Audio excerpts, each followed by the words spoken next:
әр тарап өзінің міндетті түрде өзінің қызметін комиссиясына алып отыратындығында. Ал мемлекеттендірсек қалай болатындығында. Мемлекеттендіретін болса, сіз төлеген жарнаңыздан ол жерде мемлекет өзінің 10%, 20% алам демейді. Міндетті түрде сіз сол жарнаңыздың аясындағы көмекті денсаулық сақтау ұйымына тікелей негізде алады. Міне, сіз 300 мың төледіңіз, сіз сол 300 мыңға емделесіз. Тағыдай оның жақсы бір ерекшелігі мемлекеттік сақтандырудың. Сіз егер қызметіңіз 300 мыңнан асып баратын болса, сізге басқа да қосымша пакеттер беретіндігінде. Яғни одан бөлек сізде белгілі бір ОМС дейді, алғашқы жәрдем көрсету. Одан кейінгі жоспарлы госпитализация деген нәрсе болады. Оның барлығы сізге сол сақтандырудың аясында тегін көрсетілетіндігінде. Егер сіз сол тегін көмекті алатын болсаңыз, сіздің жарнаңыз орнында тұра беретіндер. Міне, көбісі шатастырады, сен сақтандырдың, демек сен сол аядан ғана аласың деген сөз. Жоқ, сақтандырудың ерекшелігі ол мемлекеттік болатын болса осы мәселеде. Ал жеке компания қай уақытта беруге болады, егер шын мәнінде ақш секілді негізгі секторды көрсететін 90% жеке болатын болса, бізде қызметті көрсететін міндетті түрде болады. Енді қараңыз, тағы да неге мемлекеттендіру керек деген сұрақ туындайды.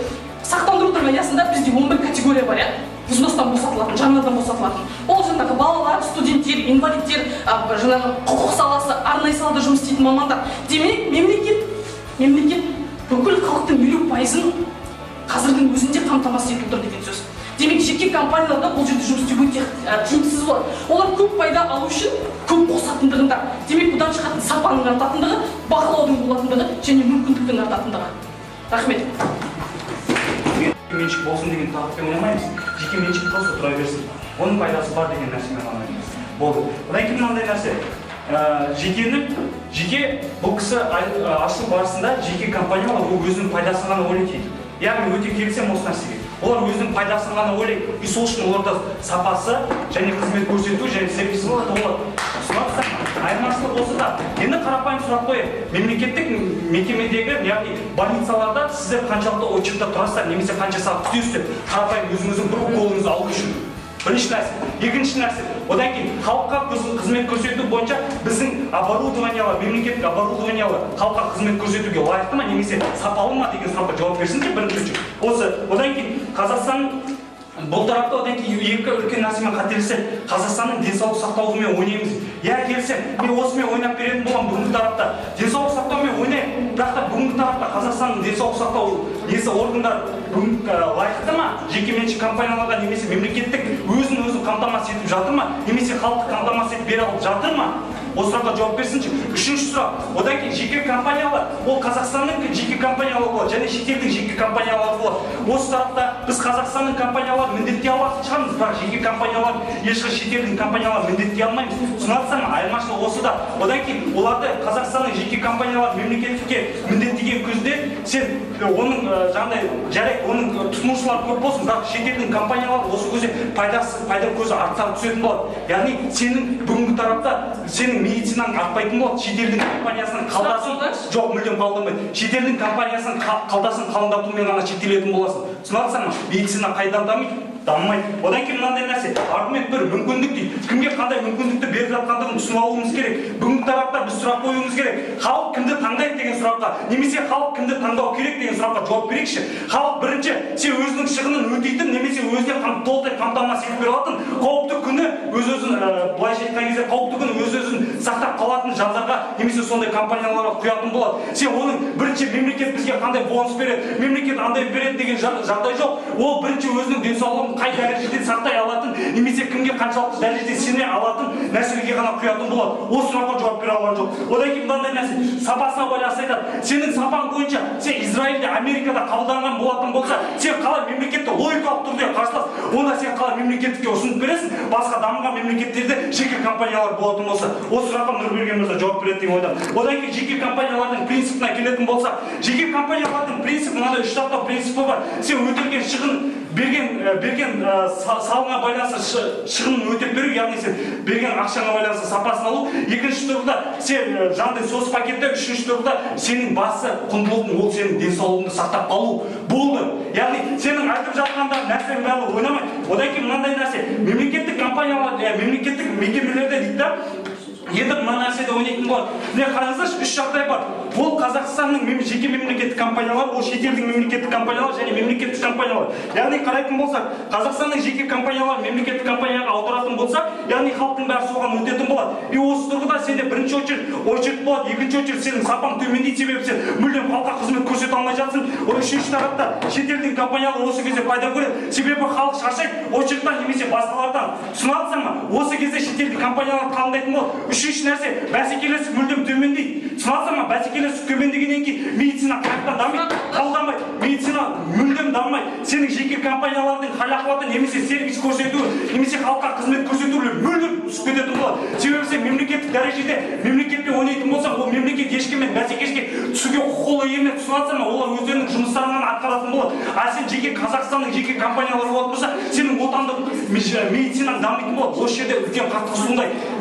Медицинаны кім дамытып жатыр деген Кешірім тыныш сақтасаңыздар, қарсы тараптар уақыт береміз, жалғастыра береміз. Осы жерде жеке сұрақтар, медицинаны кім дамытып жатыр деген.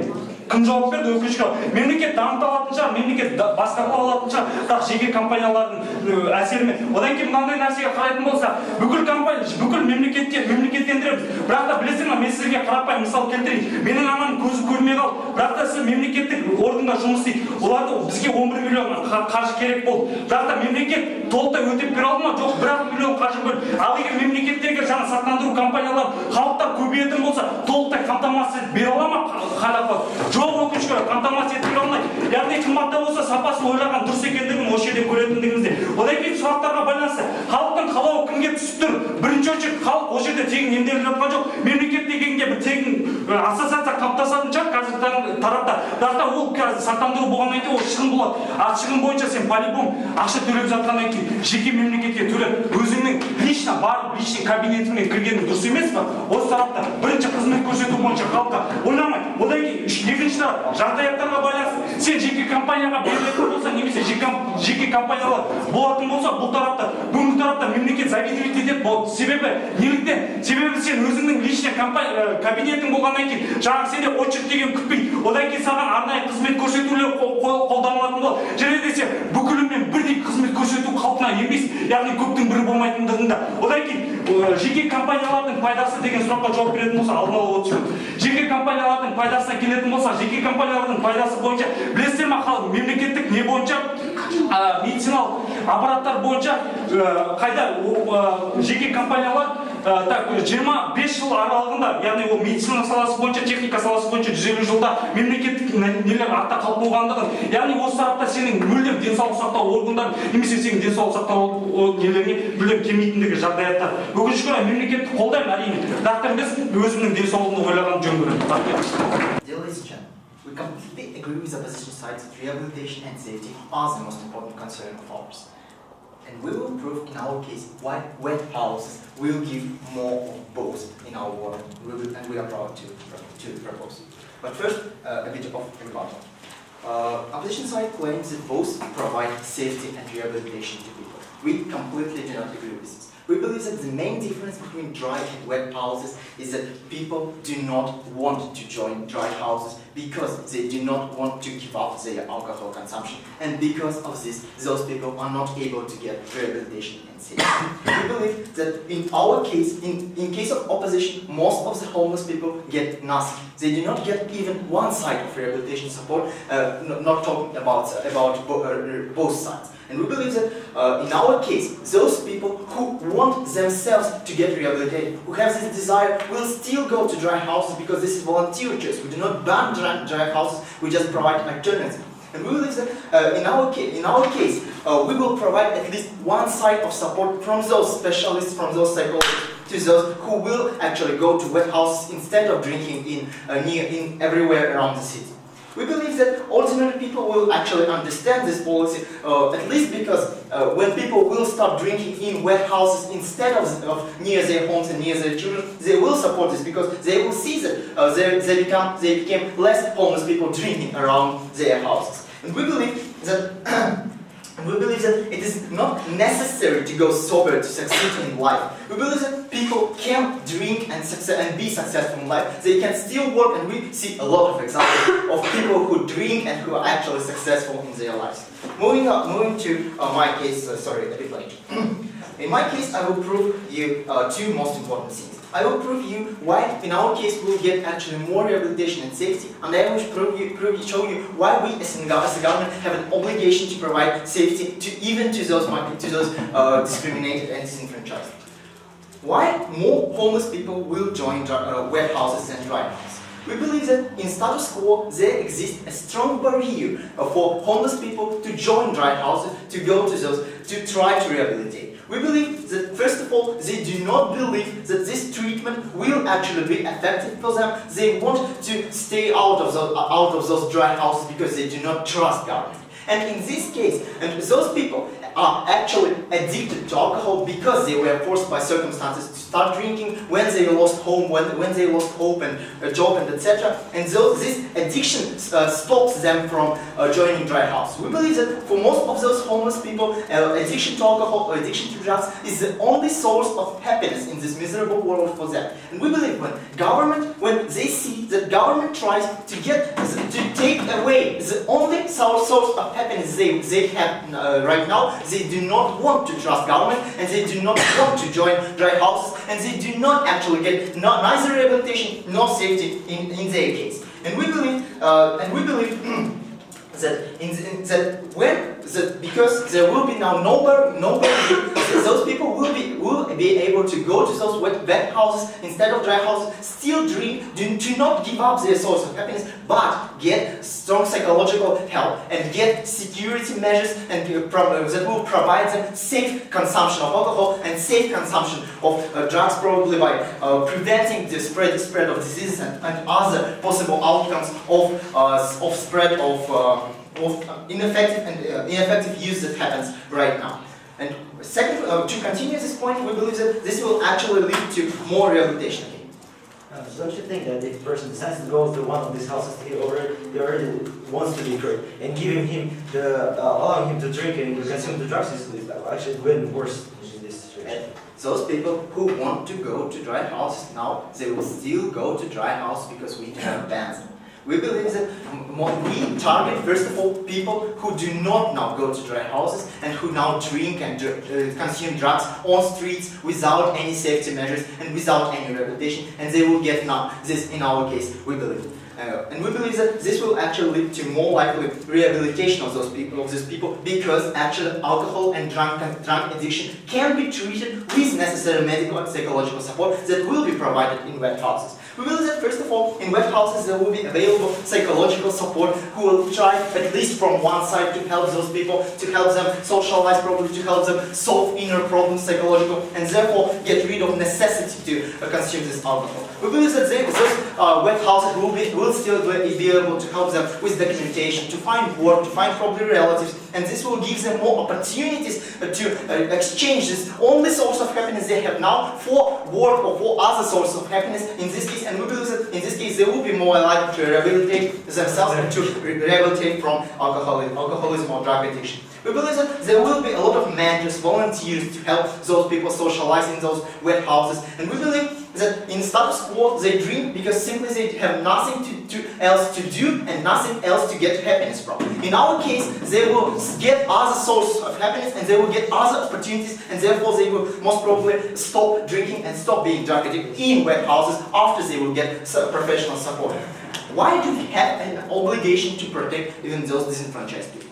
We believe that people should not be stigmatized and denied of basic necessities just because they consume alcohol and drugs. We do not understand why alcohol and drugs are inherently bad. We do not ban alcohol in status quo. We do not often ban light drugs in status quo because we do not believe that alcohol and drugs are inherently bad, and you should deny people of basic necessities, of safety, of food and etc. just because they drink. And we believe that those people, moreover, were not voluntarily choosing actually to consume drugs or alcohol. They were forced by circumstances because they had, again, nothing else to do and nothing else to get happiness from. They were forced by circumstances, and now we as a government, by providing only dry houses, we deny those who actually consume alcohol, we stigmatize them even more. They are the most vulnerable part of society who should get at least some help from the government. We should not deny them all this help. And we believe that because government has an obligation before their citizens to provide at least basic necessities and to help to those who are most disenfranchised, we believe that in this case, we as a government should not deny those people basic necessities just because they drink, because it is not inherent to them. And therefore we are proud to propose. We have 7 minutes. 7 minutes and 15 seconds. Okay, thank you for my speaker. Thank you. So today I'm going to tell you 3 things. First, I will rebuttal. Second, I will show the game on the first table, on the opening government or open position, and then I will tell you why we won like the closing government. The first thing, Mr. Speaker from the closing opposition said us that they still have got the addiction. They will find the alternative ways to find these drugs because they are not enough in this wet house. But we believe that still, if he's coming to our wet house, we can work with him. And we believe that today we've got the tools to change him. Today we've got the tools to work with him, like psychologists and other ways to work with him. Then,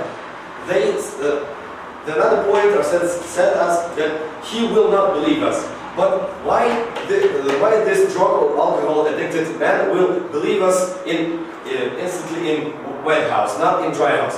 He will believe us in wet house because we, like wet house, we show you that we respect your choice. We respect that what are you doing. We tell you that, we still tell you that drugs and alcohol is bad, but we still respect you like yourself, like the person, and like we respect your choice. And he will trust us. He will not trust us in dry house. Why? Because in dry house we show you that we do not respect yourself. We do not respect your choice. Like we today tell to you, don't do these things because it's bad things, and we ban his choice. And in this case, he wouldn't believe us because we, like in wet house, we show you that you are normal, we will help you, we will work with you, and we respect your choice. And this is how it works. Then, why we showed you why the person who is alcohol or drug addicted wouldn't go to the dry house. Because in dry house, we show you that we not respect yourself, we not respect your choice. And people who is going to the dry house will show to the society that they agree for this stigma. And how we said on the first tables, on the opening tables, we showed you that people are afraid of stigma, and they wouldn't go to the dry house because they're afraid of the society, and about the stigmas. Then they said that closing opposition said to us, like, he will associate his pain with drugs. He will think that like all the problems is about drugs. But how said Arsene, the alcohol and drug addicted man is not rational. He's irrational. And in this case, he will see that those people who ban my choice, who will not respect myself, who will not respect my choice. And in this case, this drug and alcohol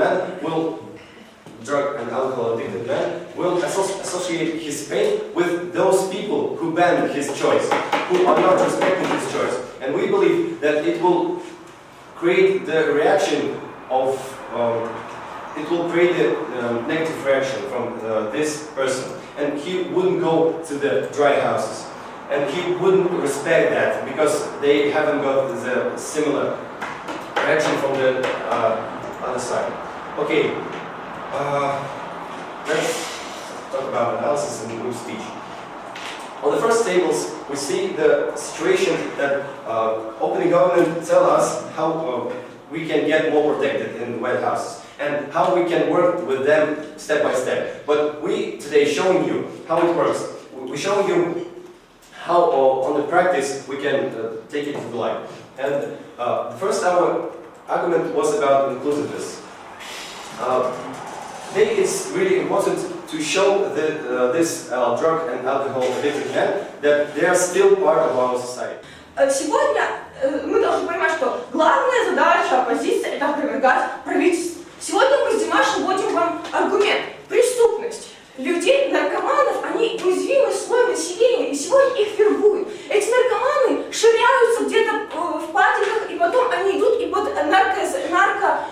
скажем так, вот этим вот опьянением наркотическим, они совершают определенные преступления, да, только потому, что в сухих домах им не дают наркотики, а в подъезде они их могут употребить и соответственно, совершить преступление. Вот о чем мы сегодня говорим, о преступности, что очень важно. Второе, о чем мы сегодня говорим, это о том, что не будет больше существовать распространение вот этой вот наркомании, да, также в каких-то притонах, наркопритонах, в этих же самых каких-то закоулках, дворах, да, где существует проблема общения здоровых людей с нездоровыми людьми, и где существует эта самая пропаганда наркотиков. Вот, друзья, о чем мы сегодня говорим, что когда они находятся под наблюдением врача, когда они удовлетворены, у них больше не существует озлобленности на общество, да, а наркомания, вот это вот, попробуй, это только из-за озлобленности на общество. И они пытаются также общество сделать девиантными, да, девиантное поведение им привить. И только поэтому говорю, что на данный момент наркоманы не будут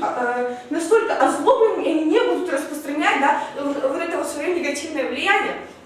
Еще о чем мы сегодня вам говорим, это о том, что на самом деле о ВИЧ-инфекции, да, хорошо. Ну, то есть, соответственно, это стерильные шприцы, это, то есть, с этим аргументом тоже сторона оппозиции не спорит, говорит, ну, ВИЧ передается другими путями. Да, но наркомания также передается, и сейчас мы искореняем проблему передачи ВИЧ-инфекции через наркоманию, безусловно, плюс, друзья, плюс, все.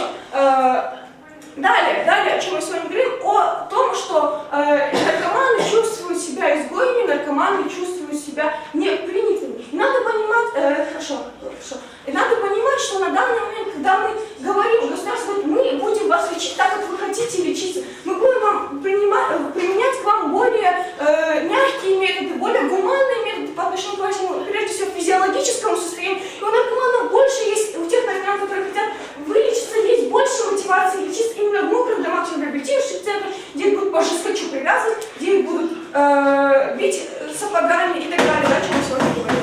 Спасибо.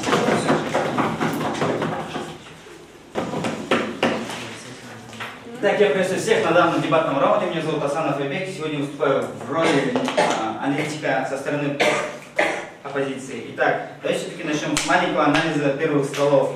На первых столах нам не дают точной конкретики вообще сегодняшнего данного дебатного раунда, ничего не объясняют, просто-напросто выходят и начинают давать какие-то аргументы. И при том, что в их речах, что первого спикера, что второго есть огромные допущения, они не отвечают на свои же вопросы, то есть они говорят о таком-то, но до конца их не дополняют и нормально не объясняют. С чего начнем? С того, что они придумали такой какой-то стереотип о том, что в этих, сухих домах есть злые санитары, которые избивают, которые привязывают людей к кровати и заставляют их лечиться. Они не дают им наркотики, из-за этого люди туда не идут. Но, первая минута. Но простите, таких случаев единицы. Ну ладно, давай. Вы читали рассказ Маркиза, где здоровая девушка попадает в психлечебницу, ее там делают психом, бьют сапогами и чуть не убивают. И вы понимаете, что подобная атмосфера царит и в реабилитационных центрах именно сухих, потому что там примерно такой же контингент. Можно другой вопрос? Нет, ладно. Смотрите, вам не кажется, что какими бы комфортабельными условия не были, то, что им не дают наркотиков, это и так создает огромные страдания для наркоманов? То есть, тогда лучше им давать наркотики, пусть они лучше от этого получают какое-то удовольствие, наслаждение и продлевать их, наоборот, страдания в дальнейшем, по вашему мнению. То есть, их мнение особо не гарантирует. Они предлагают сделать ряд анонимных центров для богатых и бедных, то есть уже идет расслоение общества. Они говорят, мы бедных мы будем бесплатно принять, а богатых платно. Но позвольте, какой богатый человек пойдет в это реабилитационный центр, чтобы еще и платить за это деньги? То есть, Это нелогично. Следующее, о чем они говорят, наркоманы сразу начнут приходить в мокрые дома и так далее. Но позвольте, такие методы уже были в Европе или США. То есть, когда открыли мокрые дома и начали объяснять суть этих мокрых домов наркоманы не хлынули огромным потоком в эти мокрые дома. Они не сразу начали идти. Они даже, по сути, всем 100% населения всех наркоманов, они не пошли туда. Пошла какая-то часть, которая была вынуждена пойти, потому что им охота было кольнуться, им охота было почувствовать, потому что у них не было никаких денег, и они знали, если они сейчас пойдут в этот центр, они получат какую-то свою дозу удовольствия. То есть вы хотите сказать, что статус-кво, который сейчас есть, он работает лучше, чем наша система? Да, в какой-то плане, да, потому что мы не даем, Можно информацию к сведению? Можно я закончу речь, пожалуйста? Я хочу привести маленькую аналогию. Ладно, давайте маленькую аналогию приведу, чтобы вам всем было понятно. Когда ты берешь обычного дикаря, который жил всю жизнь в пустыне, который никогда не видел цивилизованных людей, когда ты его притаскиваешь к тому же обществу, откуда он пришел, и говоришь, давай ты будешь становиться цивилизованным, и даешь какое-то маленькое им объяснение цивилизованного мира. По-вашему, это общество необразованных людей захочет идти к образованности? Нет, позвольте. Когда ты наоборот берешь этого необразованного человека, дикаря, отправляешь в хорошее общество, где уже есть понятие образованности и так далее, этот человек начинает становиться образованным. Ему больше и больше охота идти к этому. То есть на этом плане, на этом мы видим также, что если наркомана отведут к наркоманам, где им дают еще и, наркотики и так далее, спиртное, то ему неохота, у него не вылазит осознание того, что это плохо. Он говорит, ну ладно, я возьму наркотики и так далее. Давайте перейдем ко вторым столам. Второй стол более сужает, немножко более по себе, они говорят о механизме, да, это хорошо, они говорят, что будет ограничение для сухих домов и так далее, и они делают это все ради контроля. То есть, по их мнению, лучше давать людям наркотики и записывать их, то есть делать какой-то контроль, чем не давать наркотики, а наоборот воспитывать их, чтобы они не кололись этим и так далее. То есть, по их мнению, лучше, как говорил мой спикер, они